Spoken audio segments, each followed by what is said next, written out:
The statements we're about to show you are from the Holy Quran, and is said to be the official, unchanged, pure word of God, revealed over 1400 years ago. Claiming to be the word of God is a heavy statement, and without proof, or if a single contradiction is found within the book, the apparent word of God will be proven false. So without further ado, let's put the book to the test.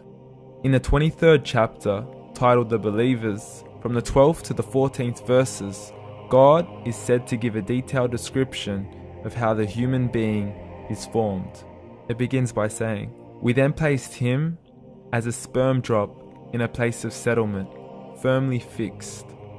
Then we made the drop into a alaqa." We will translate this word very soon. "And then we changed the alaqa into a lump. Then we made out of that lump into bones. And then we clothed the bones with flesh. Then we caused him to grow and come into being and attain the definitive human form." In the 21st century, we can now safely say that this verse is clearly describing the process of human development in correct chronological order. However, what we should be paying attention to in particular is the second stage, referring to the development of the embryo.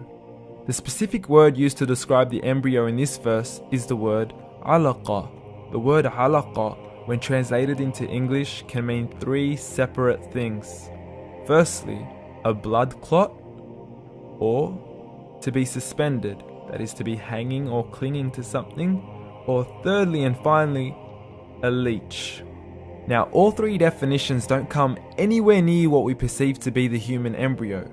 So, why are these words used, and what significance do they share with the human embryo? Can the embryo be described as a blood clot? Well, what do you think? In the 3rd week of embryonic development, a tubular heart joins with the blood vessels to form a primordial cardiovascular system, and by the end of the 3rd week, the blood is circulating and the heart begins to beat on day 21. The first thing that comes to mind in regards to being suspended or hanging is the umbilical cord. But we can't use that example because we are simply referring to step 2, before the baby has even formed. But we now know today that the umbilical cord is formed from the connecting stalk. And the connecting stalk is formed as soon as the embryo is formed. The embryo's connecting stalk has even been described by John Allen and Beverly Kramer as an object to suspend the developing embryo in the extra-embryonic column. So an embryo is suspended and does have a strong resemblance with the blood clot. What on earth would an embryo have to do with a leech? Figure A shows the structure of an embryo at 25 days. Figure B shows a leech. Now please note once again that the embryo in this stage is no greater than the size of a kernel of wheat.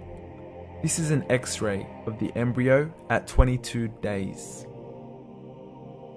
This is the internal structure of a leech. It's mind-blowing stuff, but you still haven't seen anything yet.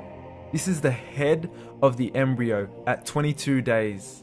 The detail you are seeing right now is absolutely impossible to be seen with the human eye and can only be seen with a microscope. This is the back end of a leech.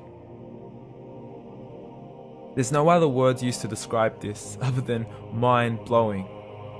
The pictures we have shown you are impossible to be seen with the human eye or even to be predicted by the human mind. Once again, the verses we have shown you were revealed over 1400 years ago to a man who couldn't read nor write. Are these the words of God? Descriptions of the human embryo in the Quran cannot be based on scientific knowledge in the 7th century. The only reasonable conclusion is that these descriptions were revealed to Muhammad from God, from God, from God, from God, from God.